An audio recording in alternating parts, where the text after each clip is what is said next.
একটা কাহিনী মনে উঠলো, এই জন্য শুনাইতেছি, মা বোনদের দিলে যাতে লাগে। এক কাপড়ে জীবন ছিল, এক কাপড়ে, দুইজনের জীবন এক কাপড়ে। কয়জনের? স্বামী পড়লে স্ত্রী উলঙ্গ, স্ত্রী পড়লে স্বামী উলঙ্গ। আল্লাহর রসুল সালাম ফিরাইতেন, ও উঠা দৌড় দিত। আল্লাহর রসুল একদিন জিজ্ঞাসা করছে, আমি সালাম ফিরাইতে দেরি, তুমি ভাগতে দেরি করো না, কারণটা কি? নামাজের পরে আমি কত কথা বলি, তুমি তো কিছুই শুনো না। তসবিহ তাহলিল আছে, তুমি পড়ো না।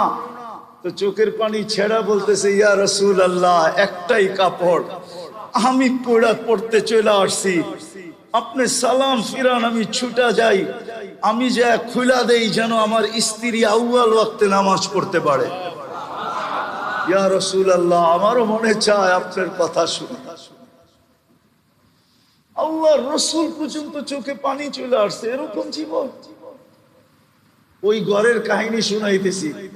স্বামী একদিন স্ত্রীর গালে চিমটে দিয়া বলতেছে, আমি জান্নাতি। তো স্বামী বলে, তোমাকে খবর দিল কে তুমি জান্নাতি? কারে না, আমি জান্নাতি। তো তিনবার বলার পরে বলছে, বলো তুমি কি করে জান্নাতি? সবরের জীবন চলতেছে, সবর। এক কাপড়ে দুইজনের জীবন, সবর করতেছি। আজ পর্যন্ত কোনো চাহিদা রাখি নাই, কোনো দিন বলি নাই যে আরেকটা কাপড় নিয়ে আসো। কোনোদিন চাহিদা ব্যক্ত করছি? স্বামী বলে না। তুমি যে কাপড় আনো না, এটার জন্য কোনোদিন মুখ কালা করছি, অভিযোগ করছি? বলছে না। বলছে সবরের বদলা আল্লাহ বলছে জান্নাত। আমি জান্নাতি, জান্নাতি, জান্নাতি। স্বামীর চেহারাটা কালো হয়ে গেছে, তো গালে চিমটি দিয়া বলতেছে, তুমিও জান্নাতি। আমি জান্নাতি কি করে? আমার মতো স্ত্রী পেয়ে কি খুশি হও নাই? শুকরিয়া আদায় করো না?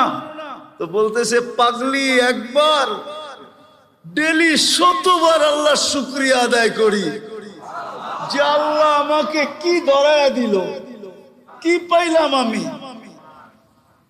বলছে, শুকুরের বদলাও জান্নাত, তুমিও জান্নাতি, আমিও জান্নাতি, ফুর্তি জান্নাতে হবে, জান্নাতে।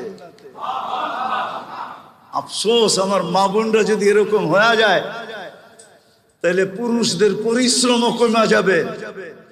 কমবে না? না কমবে না? দুই দলেই হাসতে হাসতে জান্নাতে চলে যাবে।